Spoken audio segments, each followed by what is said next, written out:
तर तुला खरंच असं वाटतं का की आपल्या फिल्म इंडस्ट्रीमध्ये कास्टिंग काउच हा प्रकार आहे? आहे ना. आहे आहे आहे म्हणूनच चर्चा आहे. आहे. आणि आता एका पोझिशनला गेल्यावर या गोष्टीची फारशी हे होत नाही. पण तुम्हाला बरेच लोकांना माहिती असेल, मी हिंदी सिरियल्स खूप केल्या आणि हिंदी सिरियल्समध्ये ही एक रिच्युअल होती असं ऐकिवात होतं. पण त्या लोकांच्या सुदैवाने किंवा माझ्याही सुदैवाने मला तो पॅटर्न तेव्हा माहिती नव्हता की असं हे आहे. तर मला एका खूप फनी आहे, सॉरी, लोकांना खरं खोटं याच्यावर किंवा माझ्या बुद्धिमत्तेविषयी शंका येईल. त्यांनी मला एका कास्टिंग एजंटकडनं एका हिंदी सिरियलसाठी मी गेले होते आणि नंतर त्यांनी मला सांगितलं की आप उनको बहुत पसंद हो लेकिन आपको कॉम्प्रोमाइज करना पडेगा. तर म्हटलं अच्छा क्या कॉम्प्रोमाइज करना पडेगा. मला जाम कळतच नव्हतं की हा नक्की काय म्हणतो. अरे मॅडम आपको कॉम्प्रोमाइज करना पडेगा. म्हटलं हा लेकिन क्या कॉम्प्रोमाइज करना पडेगा. हा मी पैसे कमी करून हवेत तुला. एक्झॅक्टली काय की बाबा मी 10 रुपये घेते तर मी काय 4 रुपयात करू, कॉम्प्रोमाइज काय करायचंय. तर त्याने तो हताशच झाला. म्हणला जाऊ दे काही नाही.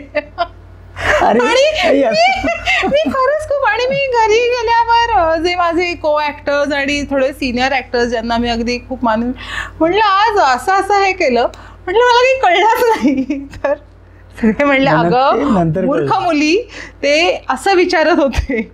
म्हटलं अमिताताई होते, अमिता खोपकर, तेव्हा मी तिच्याकडे त्या मीटिंग नंतर मी तिच्याकडे गेले होते. म्हटलं अमिताताई कॉम्प्रोमाइज करणे म्हणजे काय ग. म्हणजे इतका हताश होऊन गेला, त्याला काही होप्सच नाही दिसल्या माझ्यात. म्हणजे काय माझं खूप काही चुकलं का.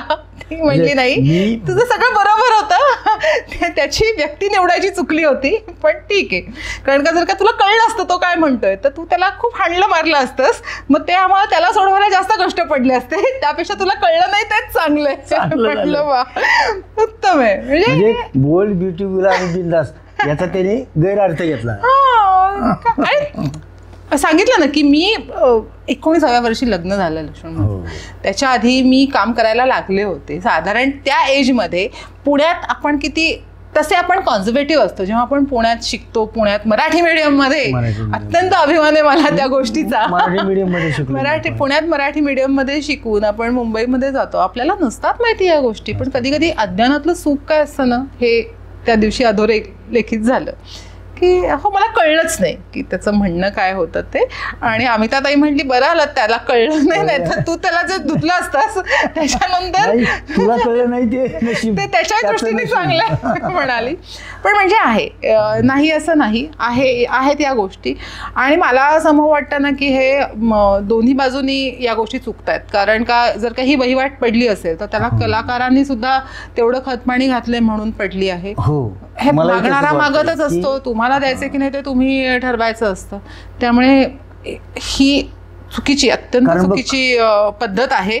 आणि देवदयेने मी आतापर्यंत इतकी सुंदर सुंदर कामं केली, त्यातली कुठलीही व्यक्ती, म्हणजे हे त्या कास्टिंग एजंट्स वगैरे जाऊ द्यात, पण कुठलीही व्यक्ती मला अशी भेटली नाही.